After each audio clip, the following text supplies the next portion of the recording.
and every one of us. We all have these two people living inside of us. The first person that lives inside each and every one of us is called the ego. And this ego is really nothing you're going to ever get rid of through an egoectomy, all right? And you're not going to find it on any of your x-ray machines. This ego is just an idea. And it's an idea that we all have of who we are. And it's an idea that we've come to believe that who we are. And this idea says that who I am is what I have and what I do and what other people think of me. What I have, that is all of my stuff and how much it's worth and how it compares to everybody else's. What I do, that is what I accomplish, what I've achieved, and my reputation, what other people think of me. This is the ego. And the ego's basic idea is that who I am is separate from everybody else. That's what makes me who I am. I'm separate. And I am separate from not only everybody else, but I'm separate from God, and I'm separate from all that I would like to attract into my life.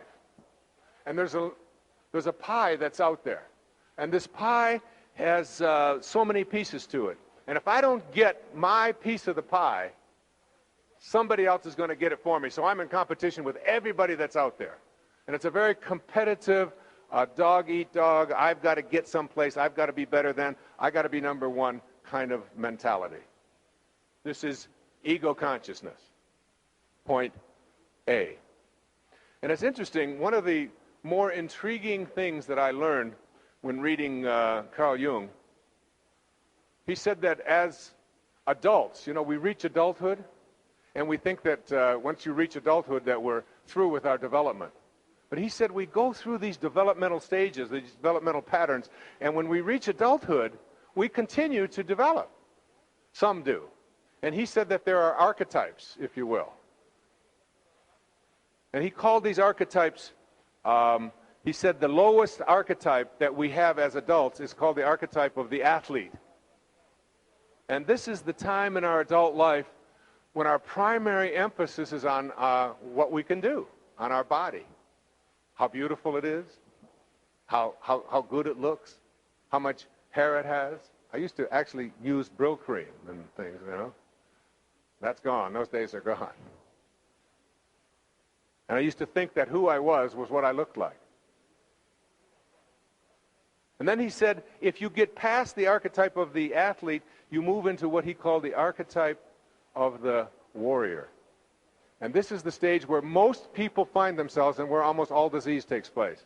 The warrior is the time in our adult life when we take our physical bodies out into the world to do what warriors do. And what do warriors do? They compete, they fight, they conquer, they collect as much as they can. This is what we are as warriors. This is the time in our adult life when we set goals. This is the time in our adult life when we are looking at our own quotas. What's in it for me? How much can I get? Who can I defeat? Who I'm better than? You see them on television all the time. We're number one. No, we're number one. And this kind of warrior mentality. And he said most people, particularly in the Western world, get stuck at this level of development.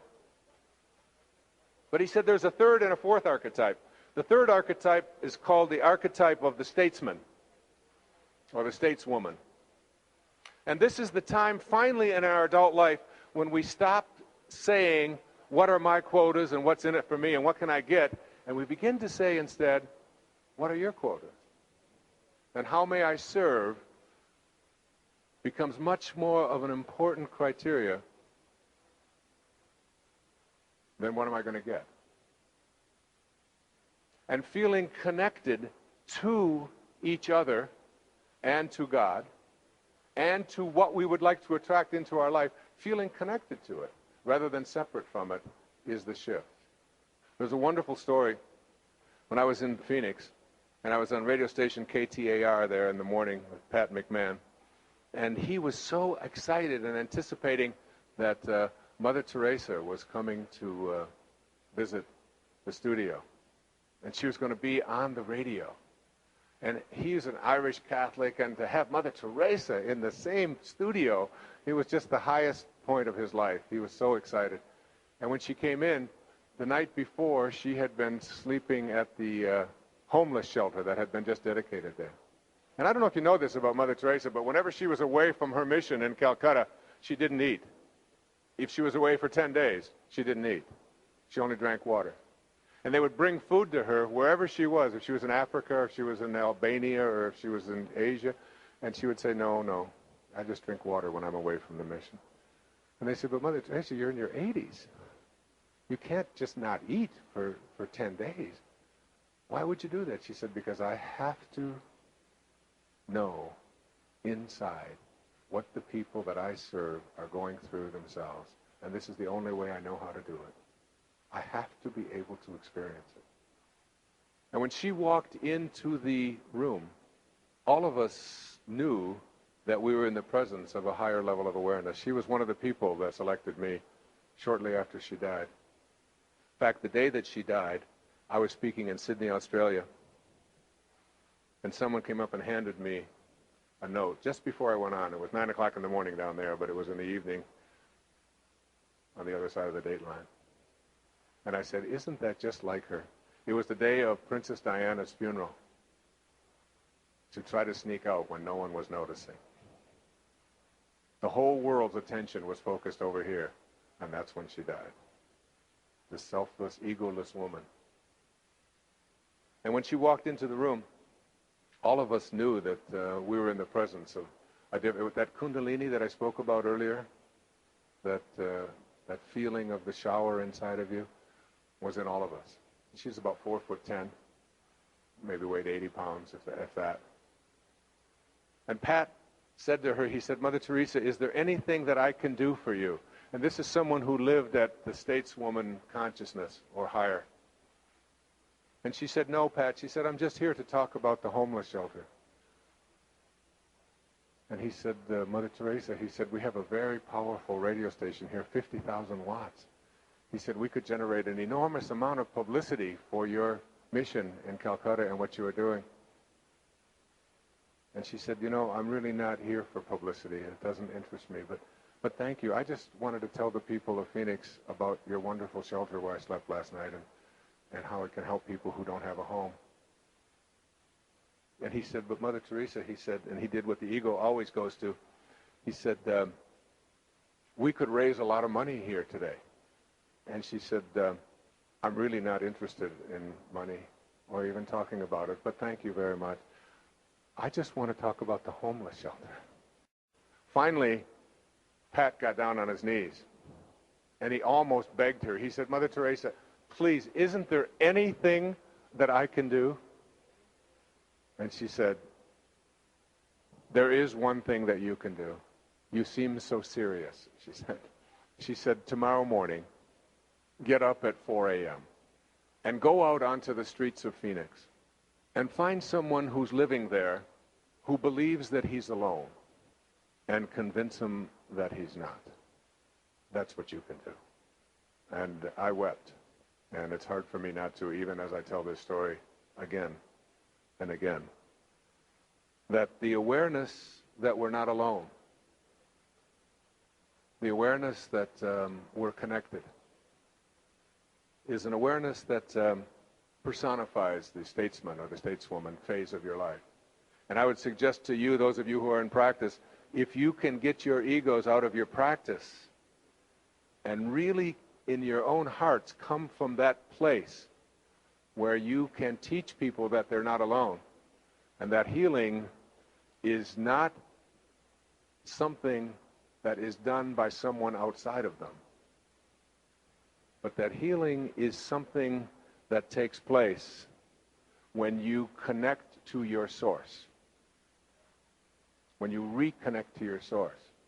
When people ask me what my view of God is, I always say I always see God as the ocean, and I see myself as a glass. And if I take this glass and I dip it into the ocean, I say, what do I have here? What I have here is a glass of God. It's not as big, and it's not as strong, but it's still God. And just like a wave on the ocean is what the ocean is doing, we are all what God is doing. And if you take one drop of that water and you put it right here, and you say to that drop of water, separate from its source now, I'd like you to create and sustain life. And you watch, and what happens? It will evaporate, vaporize. It will change form and return to its source. It'll go back to the only place. There's only one source. There's only one water on the planet.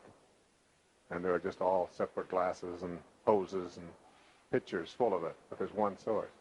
And so it returns in a different form, which is exactly what's happening in your life, by the way. You are changing form, and you'll return to your source. But while this drop of water is separate from its source, it loses the power of its source. It cannot create and sustain life because it is separate from its source. It's only when it reconnects that it regains that power. This drop of water right here, separate from its source, represents your ego.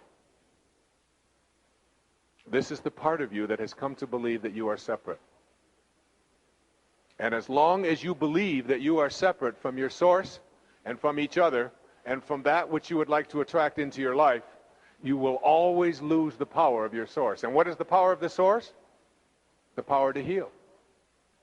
The most intriguing thing that I think I learned about healing was from Joel Goldsmith's The Foundations of Mysticism.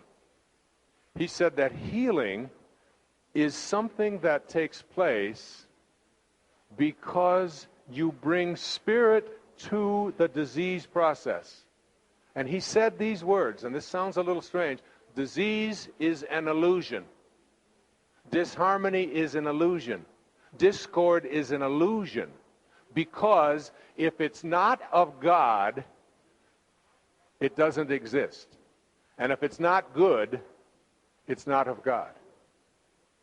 And therefore, that which is not good cannot exist because God creates everything. So the only reason that we believe that it exists is because it is something we create in our minds or through our minds. And when we learn to change our mind about it, it's like it's an error in thinking. And spirit nullifies disease, brings spirit to it. It's like in mathematics, 2 times 2 is 4, has substance. It's always 4. 2 times 2 is 9, has no substance. And you can say it, but the way that you eliminate it is by correcting it. The minute that you correct the error, it disappears. It's gone. And it's in the correction of the error, and that's why one of the most important prayers, and the one that I wrote an essay about in here, is from St. Francis. You know, I never understood this prayer until I read the Foundations of Mysticism about healing. And this is probably the most widely used prayer in the world. He says, Lord, make me an instrument of your peace. Where there is hatred, let me sow love. That is, bring love to hatred, and hatred disappears. That's healing. Where there is injury, pardon. Bring that to injury, and injury disappears. Where there is doubt, faith, or knowing. Where there is despair, hope. Where there is darkness, light. Where there is sadness, joy. In other words, you correct the error of the illusion of disharmony, discord, and disease by bringing spirit to it.